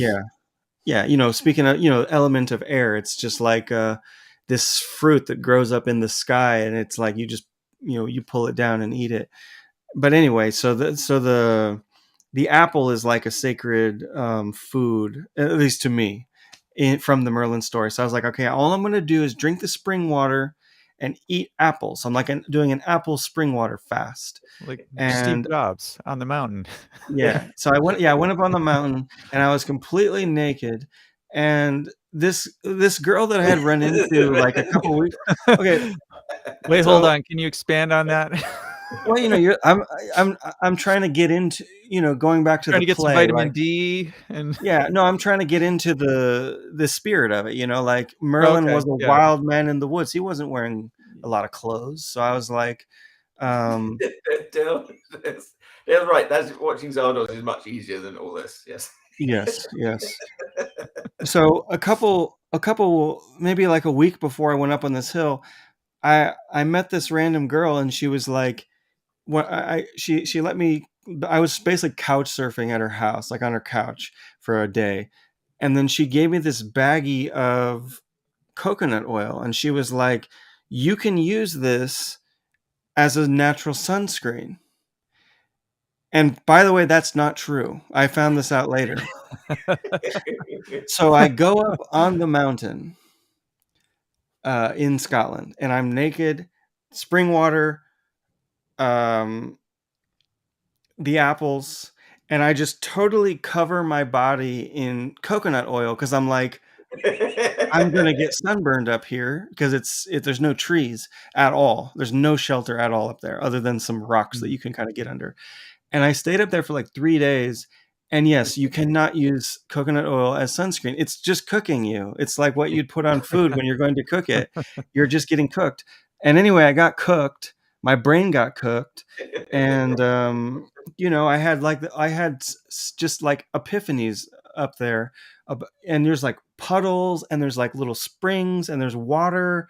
And I was just like a child, like I was... No, it was imported. It was imported coconut. I'm sure it was from Thailand. By swallows. And you said you swallows. You did drink the water? Oh yeah, no, I drank tons. And the water was okay. It tasted like a little bit like blood because of the iron content, but yeah, but no, it's okay. It's totally drinkable. But then, and so that was like the pinnacle moment of the trip, to be able to be up there for a few days and just really kind of role play it, like I just got into the mentality of that wild man and try to just like see what would come to me. And Yeah. it was great. It's like a vision quest. Like, isn't Yeah. that a Native American type of thing? Yeah. Where they Yeah. fast and they wait for, something like a connection.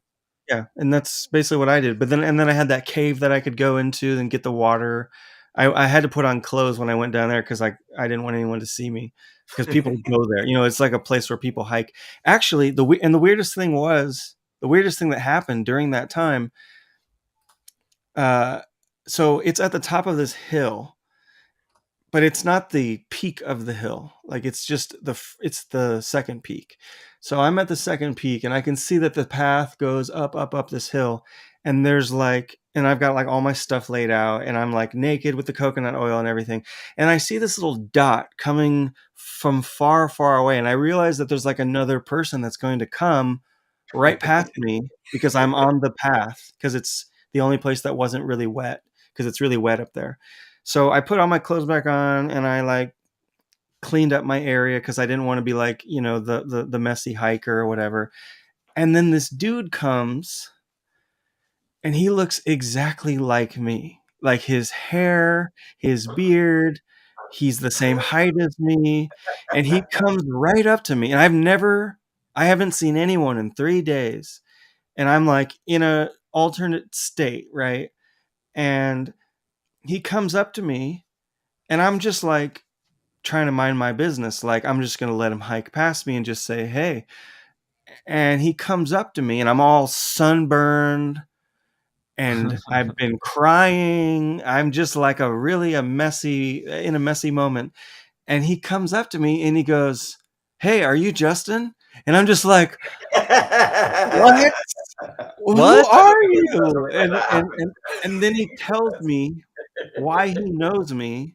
And I'm like, oh, yeah, I met this lady a couple days ago, and she told me that someone was going to be hiking up here that she knew, and she told him to look for me, because he was up there.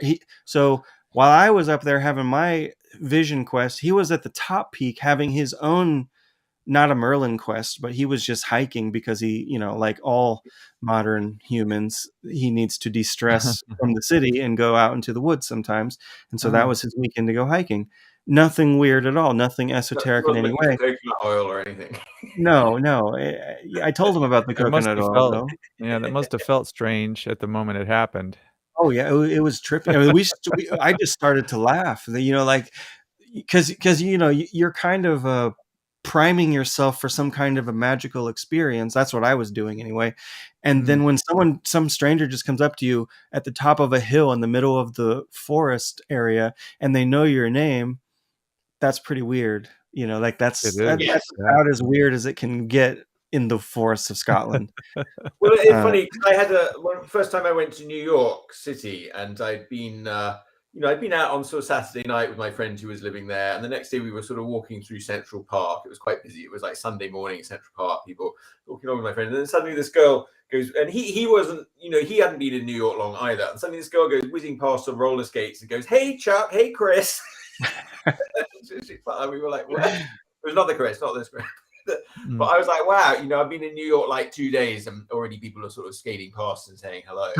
So it was just kind of a funny thing. I guess she's someone who'd been at the party the night before. I don't know.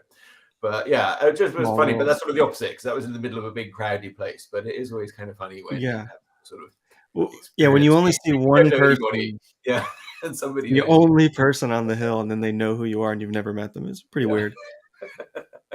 But yeah, so that was. That's great. Yes.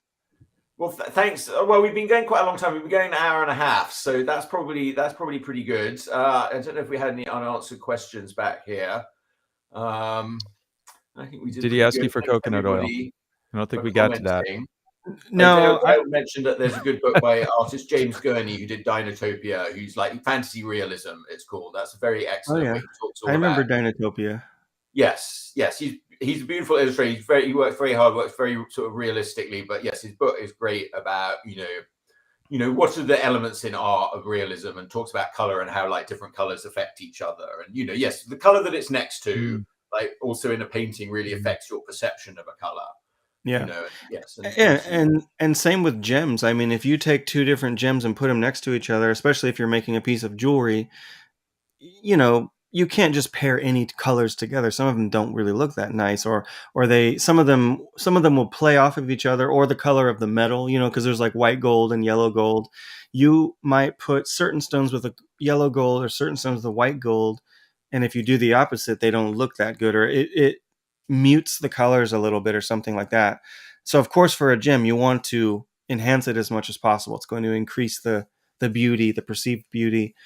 But also, Chuck, I wanted to go back to this for a second. You were saying about, you know, there's certain colors that you can't easily print, right? Like in the color gamut of the printer. Yes, just with your standard print inks. Yes. Yeah.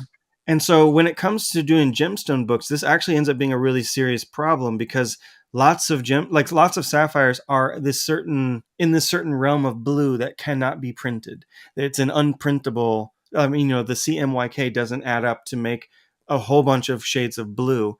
Yes, exactly. Yes, cyan and magenta are Mm, making your blues. yeah. So yes, there's a lot of things in there where blues won't go. Yes. So for like the Itsy Bitsy Spider, if your blue looks slightly different than the screen, you're like, okay, whatever. It's still like a really nice blue. But if you're creating a reference guide to sapphires, the actual specific shade of blue is quite important. And yes. you have to then you're basically really getting into it. Yes. Yeah, you have to go into the printer with either the stone or the original photo that you think is the reference master of that color, and you have to try to find the best amalgamation of the CMYK that's, you know, you can't hit it on because it's not there, but you have to find the one that's the closest, and you have to be in the printer's office to do that. You know, like they have to print test copies, and you have to put them next to your master and be like, no, it's too purple, you know, or whatever. Yes, And yes, a sort of press check, and yes, you need a good printer, you know, who's reliable and will work with you on all that sort of stuff. Yes, I mean that's a lot of work for that, you know, doing a sort of book like that, you know, that you know, but yes, you're doing a sort of small print run for, you know, a niche market. Yeah. You How know, many? Well, these days they have a lot of supplemental. Sort of like your book can be a little higher, so you can afford to spend a little more on like getting those things right. Yeah, yeah.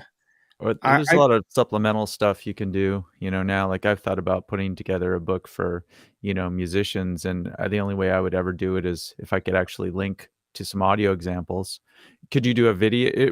Would this show up better on like video? Could you have supplementary material that goes to a video somewhere, or is that a waste of, because screens aren't calibrated either? Yeah, screens aren't calibrated. So I mean, even now, you know, I just sort of assume, well, you can't assume anything, because if I put a phone up, if I have something that looks amazing on my iPhone, it's not going to look good on a Pixel or on another brand of phone. And same thing for audio too, right? Like, I'm doing a lot of audio for video now, and so I just assume the number one device is like the iPhone, right? So that probably means that a lot of people are using iPhone headphones. So I don't always mix just to the iPhone headphones, but that's in my mastering chain. Like I will always double check everything on iPhone headphones, because I don't know if this is true, but I think that that's the number one headphone being used, because everyone has them, or at least a significant portion of cell phone users have them. But of course, if you're using, I see that come up a lot. Yeah, no, they might be the most widely used headphones. I see that come up a lot in mixing, because that's like my primary thing is mixing, and people will be like, should I mix for, you know, an iPhone? Should I mix for headsets? Should I mix for this and that? I see that come up a lot. Yeah, well, don't mix for the iPhone. The audio, one speaker's this way, one speaker's that way. I think they could have solved this problem a little bit. That's just, that thing doesn't make sense. You have to put your hand behind the bottom speaker so that they're both pointing at you. Dale's dissing iPhones. I don't know. Dale, you're going to get in trouble soon with all this like dissing of Adobe. Let me see what's going on here. I'll be right. You know, when we're using these products all the time, Dale, I just have to say, you know, it could come back and bite you in the ass. All this. I like the iPhone, but you know, of course, there's limitations and everything. But you know, I've had an iPhone. I got the new one for this trip, because now we're seeing a lot of historical stuff. I want to capture it, but I had an iPhone all the way back to like iPhone 2 or iPhone 3, whatever, like early one. As soon as I got out of the retreat center, iPhones came out, and I was like, Okay. So you're like upgrading the real world. well, because you know what we haven't touched on, and this is directly related to my interest in the iPhone, Hitchhiker's Guide, right? Yes, all right, yes. So yes, well, you had a couple of other like things, like Ghostbusters. You loved Ghostbusters as a kid, so Yeah. yes. And then the Hitchhiker's Guide, another thing. Yes, so these are. Yeah, Hitchhiker's Guide had like a super deep seated impact on my whole life. I saw it when I was a really little kid, like too young to understand it, but not too young to be influenced by it. And as soon as smartphones came out, I was like, this is the Hitchhiker's Guide. It's really happened. But the first one I had was like a Windows one. It was very bad. And the screen was, as Terry said, the screen was not calibrated. The phone was calibrated to the screen of that camera. And as soon as you would take them off of the camera, they looked very, very bad. I mean, like, yes, every screen is different. Yes, that's definitely for sure. Yeah. But the iPhone one is pretty good, if we have to judge. It's not going to be color calibrated to the needs of a photographer or whatever, but I'm kind of all about content these days, Yeah. Those new iPhone cameras though are incredible. Like they're like people, they say they're the best cameras for like most things. Like if you're a photographer, I don't know. Yeah. Okay, Dale's gonna iPhones. Apple genius here. This is the Apple genius. Okay, this is talking. Yeah, you should talk to the Pixel genius because they say the same thing. And my friends all have iPhones, and they're always saying, "Oh, your video looks so good. You're," and I'm like, "Really? I can't tell, but you do have an iPhone." Mine's an old. We're talking to some Samsung people here. They seem to be. Now there's such a small. I was really considering not continuing with the iPhone after like a couple of years ago, and then I compared all of them between the Pixel, the Samsung, the Huawei. They're not all the same, but they're almost all the same. Like the differences now are so small. It's this argument I see again and again in audio, and you've probably seen it too, Justin. It's like, what's the best mic for this? And it's like, well, there is no best mic. There's a whole bunch of good mics. They have little variations, and if you like that variation, get that mic. Yeah, it's probably so hard to test all the mics with phones. Yeah, as a singer, you want to test every mic on your special voice to see if it works well, but it's very hard to do. Yeah, that's the wine pairing thing, right? It's the old wine cheese pairing. There's a mic for your voice. There's a cheese for that wine, and I think that's true. But I really think people get way too caught up in that way too early. Once you get it good at blindly identifying, once you can A/B mics and you can blindly identify things consistently, then look at that world. Most people can't do that. And most people can't do that. You're going to be way more swayed by forums or the price than the real audio. I met a guy. Okay, so since COVID started, I've gotten really into. I got really seriously into YouTube. So I'm making a lot of videos. And I've gotten really into video gear. I didn't really know a lot about video gear before like 3 years ago. Since I moved to Bangkok, before I moved to Bangkok, I never really messed with video. And so now I've invested quite a lot into some pretty badass video gear. And I'm just like, okay, it's cool. I got it. I'm just about the content now. Like I don't really care about specs of cameras and specs of lenses. Like I got the thing I need. And this dude was at my house. He was the contractor that we hired to build a wall in our house. And so he's like just the manager. He's not actually doing anything. So he's a camera nerd, basically. He's a camera nerd and a drone nerd.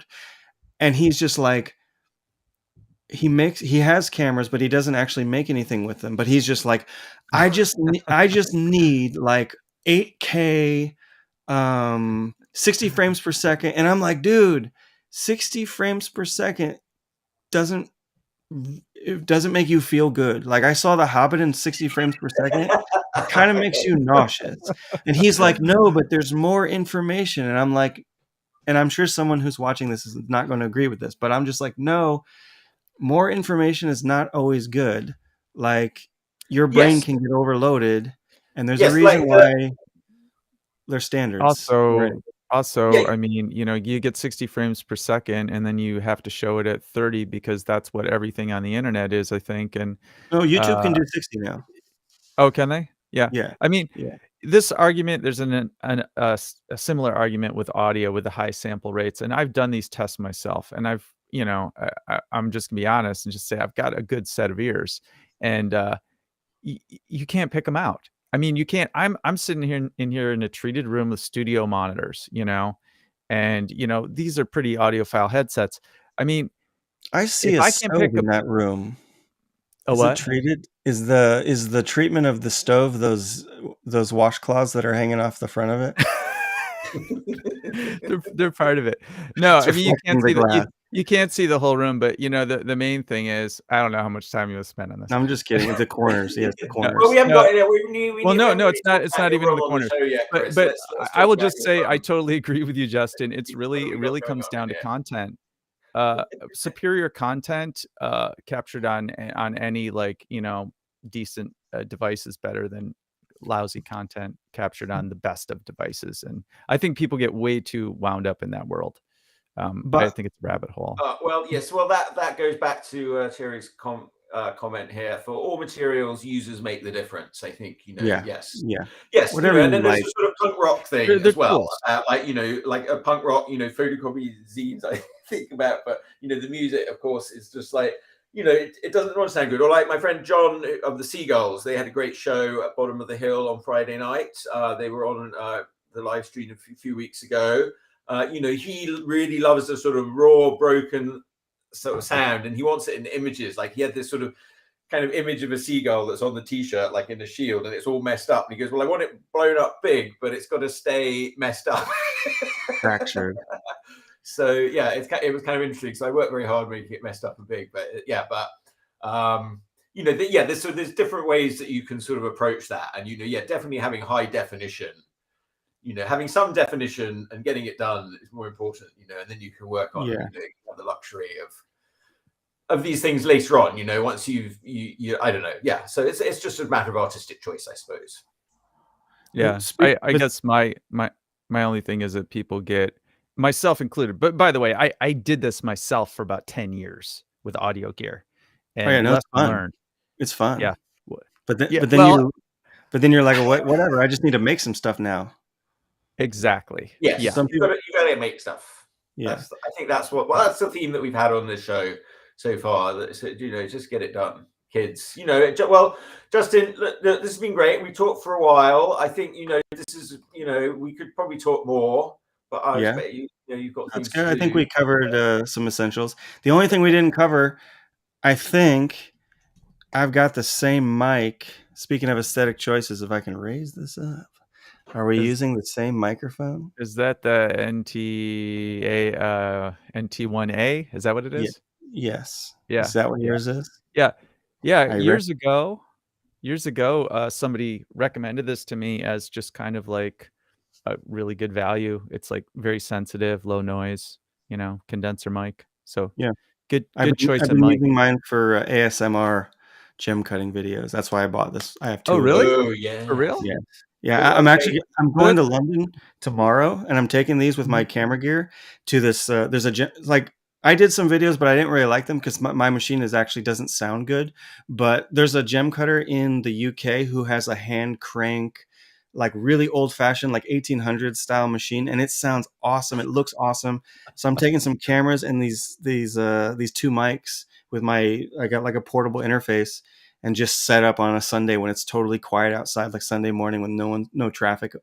And then just be like, can you just cut a stone? And I'm just going to artistically shoot it. And we're going to have the awesome audio. So this is my dream of next week. Yes. That sounds like a great plan. Cool. Yes. Yeah. That's a good mic for that. Straightforward gem cutting question for you. How long does it take to cut a 3 to 5 carat stone? Is that a 3.5 or 3.25? 3 to 5. Well, let's think. I did a stone the other day that was like 1 carat, and it took me like 2 hours. That was really fast. It depends on the design. So the bigger the stone, of course, it's going to take longer. I would say, just to throw out a roughly accurate number, probably 5 or 6 hours. But if it's a more simple design or one that I know really well, maybe it can take less, like 3 or 4. And if it's very complicated or something goes wrong, but usually I can do 1 stone in a day. Sometimes I can do 2 stones in a day if I'm fast and motivated. So yeah, 6-ish hours. Like a comic book page rate. You can get about a page a day, or Yeah. if you're working hard and fast, you can get 2 done. Yeah, if you can do 2 a day, you can make a good living. Just as a cutter without even having to sell your stones, just to cut other people's stones. If you have to do 1 every other day or 1 every day, they need to be more valuable or something, or you need to up your price, basically. So I try to do 1 a day. That's my personal goal. Then I'm not too stressed. Or it's like half the stone on one night and then the other half the next morning or something like that. I split it into 2 days, but then I can do something else in the afternoon, like make a YouTube video about the stone that I just cut or whatever it is, Yes, well, there's like being in business for yourself. You have to spend a certain amount of time in your day doing like business tasks. Yeah. Which is the same. But yes, so it's all the more important. You need to be able to relax and sort of enjoy, the job that you're sort of doing underneath. And well, okay, now Dale brought up a point here as well about like nature spirits in rocks and trees and animals. Tech has spirits too. So yeah, we've talked a bit about you've got to be like Luke Skywalker and be nice to your droids. And your lightsaber. Yes. Apple stuff contains bad spirits. Yes. Well, I don't know. You're working with fire. These companies, they're going to start getting upset with you if you keep maybe it's not bad spirits. It's just not harmonious with Dale, because I feel like I work well with Apple stuff.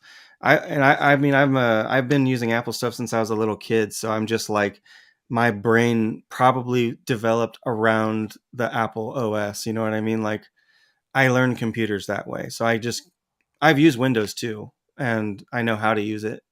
But and I've never really had a non-Apple phone other than that first one way back. But I don't know. I wouldn't agree about the bad spirits. I do agree that maybe there is a spirit in the tech. Maybe it's just the way that it works, or maybe there's an actual like nature spirit in there. I did think about that a lot before.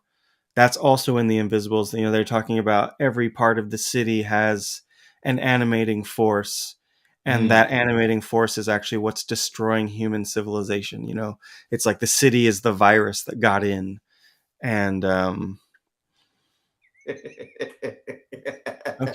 I don't know. He's a recovering Apple genius. I think Dale's talking about the spirits of the people that jumped off the building. Yeah, maybe. Which I'm not going to. I can't remember what that was. Yeah. No, I don't know.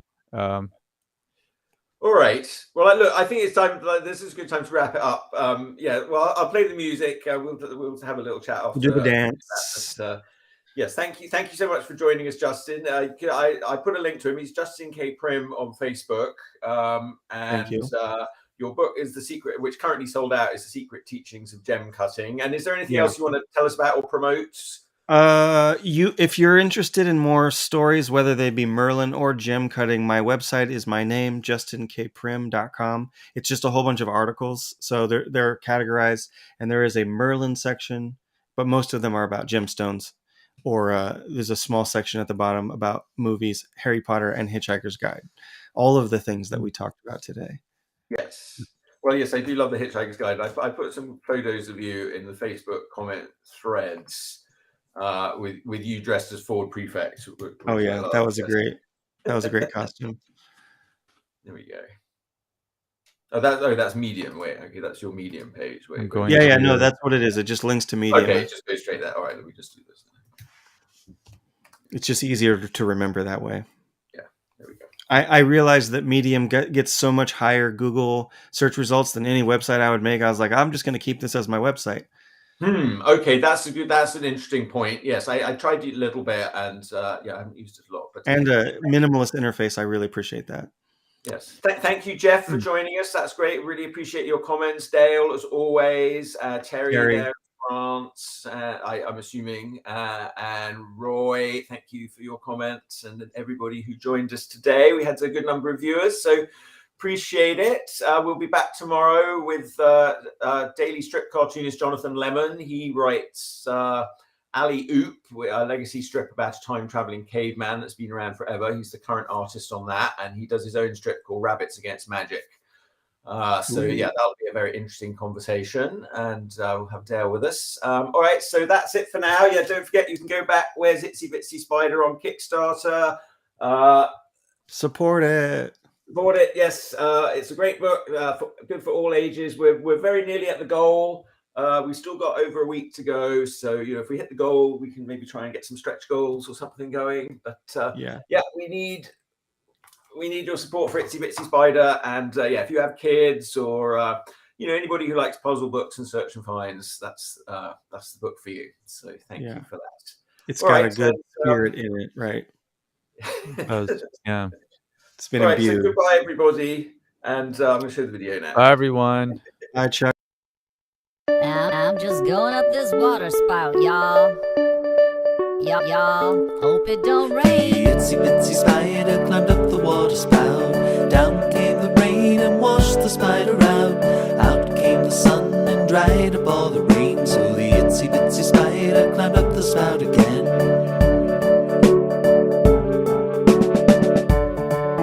I'm just going up this water spout, y'all. Hope it don't rain. I'm an itsy bitsy spider. I'm also a good hider. Y'all ain't gonna find me. The itsy bitsy spider climbed up the water spout. Down came the rain and washed the spider out. Out came the sun and dried up all the rain. So the itsy bitsy spider climbed up the spout again. Going up this Up the spout again. Going up this Up the spout again.